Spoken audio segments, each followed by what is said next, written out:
Hello everyone. नमस्कार, आप सभी का स्वागत है। जिन भाइयों और बहनों का 2024 में नौकरी लगने का सपना है, उनके लिए एक सुनहरा अवसर है। तो हाँ, आज हम बात करेंगे आरपीएफ की नई भर्ती के विषय में, है ना, जिसका नोटिफिकेशन काफ़ी दिन पहले आउट हुआ था, जिसके अंदर 4600 समथिंग पदों की रिक्तियाँ हैं, जिसके अंदर एसआई के 452 समथिंग व कांस्टेबल के 4200 समथिंग पदों पर भर्ती है। इसके फॉर्म फिल करने की बात करें तो 15 अप्रैल से 14 मई तक इसके फॉर्म भरे जाएंगे। मेरा आपसे पर्सनली यही सजेशन है कि कोई भी स्टूडेंट लास्ट डेट का वेट नहीं करेगा, क्योंकि कई बार हम ऐसे कार्यों में व्यस्त हो जाते हैं जिसका लास्ट डेट भी निकल जाती है। इसके एग्ज़ाम डेट की बात करें तो लगभग अगस्त तक इसके एग्ज़ाम होंगे, है ना। इसी साल में ये मान के चल सकते हैं भी इसका एग्ज़ाम करवाए जाएंगे, और लगभग अपने मान के चलें अगर अगस्त में एग्ज़ाम होता है तो अपने पास 4 महीने का समय अभी भी है। सिलेबस की बात करें तो मैथ के 35 क्वेश्चन, रीजनिंग के 35 क्वेश्चन व जीके जीएस के 50 क्वेश्चन रहने वाले हैं, अर्थात 120 प्रश्नों का ये अपना एग्ज़ाम रहने वाला है, जिसके लिए हमें 90 मिनट का समय मिलेगा। संपूर्ण एग्ज़ाम है ये, कंप्यूटर बेस्ड एग्ज़ाम रहने वाला है। इस भर्ती में फिजिकल व मेडिकल भी रहने वाला है। तो सिलेबस और फिजिकल व मेडिकल पर मैं एक अलग से वीडियो बना दूंगा, है ना। तो ये तो बात हो गई सिलेबस, फिजिकल व मेडिकल की।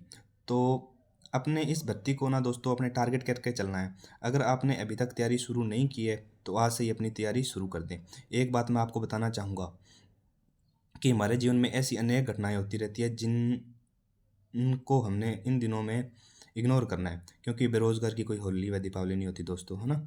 अपने 2024 में इस प्रकार खुद को तैयार करना है ताकि भविष्य में पढ़ना ही ना पड़े, है ना। मेरे कहने का मतलब है कि ऐसे पढ़ें भी दोबारा अपने को पढ़ना ही ना पड़े, और जो अपना सपना है उसको साकार करें। अगर आप घर पर तैयारी कर रहे हैं तो जितना हो उसके घर से बाहर कम ही निकले, है ना। और कम से कम 8-10 घंटे की सीटिंग होना है दोस्तों। अगर लाइब्रेरी में पढ़ रहे हो तो भी 8-10 घंटे की सीटिंग ज़रूरी है, और घर पे पढ़ रहे हो तो भी 8-10 घंटे की सीटिंग ज़रूरी है। मैं तो आपको लाइब्रेरी का ही सजेशन दूंगा, क्योंकि घर पे शोर शराबा और होता ही रहता है ना, तो यानी कि पढ़ा नहीं जाता। मैं नहीं कहता कि दोस्तों भी आप टाइम टेबल बनाकर पढ़ें, है ना। तो टाइम टेबल अपने को किस लिए बनाना है, अपने टारगेट ही कर लिया, अपना सपना ही है, तो टाइम टेबल से क्यों चले, है ना। कई बार कोई काम भी हो जाता है तो टाइम टेबल ख़राब भी हो जाता है। ऐसे नहीं करना, है ना। बस अपने जीवन में अभी इन दिनों यही बात रख लें भी अपने को सुबह जल्दी 6 बजे उठ जाएं, और यानी कि 11 बजे तक यानी कि आप सो जाएं। और इस पूरी दिनचर्या में आप पढ़ने के लिए भी टाइम निकाल सकते हैं, और थोड़ी देर मोबाइल वगैरह भी चला सकते हैं ना, इसके अलावा भी। तो एक बात और, अपना जो सिलेबस है ना, ये कंप्यूटर बेस्ड रहने वाला है, ये तो आपको पता है। तो अपने कंप्लीट सिलेबस को यानी कि आप नोट कर ले पहली बात। और जहाँ पर भी पढ़ रहे हैं, यानी कि लाइब्रेरी पढ़ रहे हैं या घर पे पढ़ रहे हैं, तो उसको कंप्लीट सिलेबस को जहाँ पढ़ रहे हो उसके सामने आप इसको चिपका लो, ताकि जो जो अपने टॉपिक पेंडिंग रह रहे हैं उनको अपने को पता चलता रहे कि जो जो हो गए उन पर आप टिक लगा सकते हो, है ना।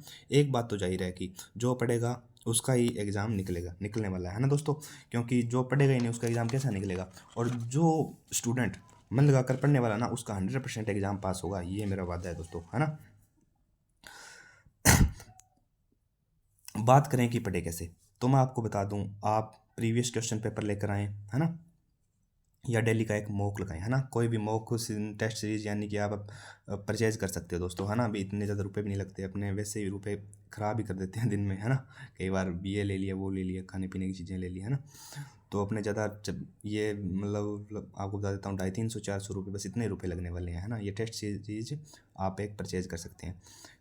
और आपको जब तक एग्ज़ाम ना हो ना, एग्ज़ाम तक आपको डेली एक मॉक टेस्ट ज़रूर लगाना ही लगाना है। इसका रूटीन कभी भी नहीं तोड़ना दोस्तों, आपको, है ना। भी कभी ऐसा मन बन जाए आपका भी पढ़ने का मन नहीं है, मूड नहीं है ना, मतलब पढ़ने का मूड न हो, फिर भी आपको एक टेस्ट तो ज़रूर लगाना ही लगाना है। टेस्ट लगाने के बाद में आपको क्या करना है दोस्तों, भी आपको पता है अभी 90 मिनट लगेंगे, है ना। टेस्ट लगाने के बाद में आपको 2 घंटे इसको एनालिसिस पे देने हैं। भी टेस्ट लगा के इसका एनालिसिस ज़रूरी है। और हो सके तो टेस्ट को कंप्यूटर या लैपटॉप पर लगाएं। लैपटॉप पर लगाओ तो माउस का ही उपयोग करें, है ना। ये कंप्यूटर और लैपटॉप का मैं आपको इसलिए सजेशन कर रहा हूँ क्योंकि अपना एग्ज़ाम है उसका अ, यानी कि कंप्यूटर बेस्ड रहने वाला है। तो अपने को ऐसी तैयारी करनी है भी अपने मतलब वहाँ पे घबराना नहीं है एग्ज़ाम हॉल में जाके, है ना। अगर किसी के पास कंप्यूटर नहीं है तो वो मोबाइल से लगा सकता है ना। बट मॉक टेस्ट ज़रूर लगाना। दोस्तों, आशा करता हूँ कि आपको मेरी वीडियो अच्छी लगी होगी। थैंक यू दोस्तों।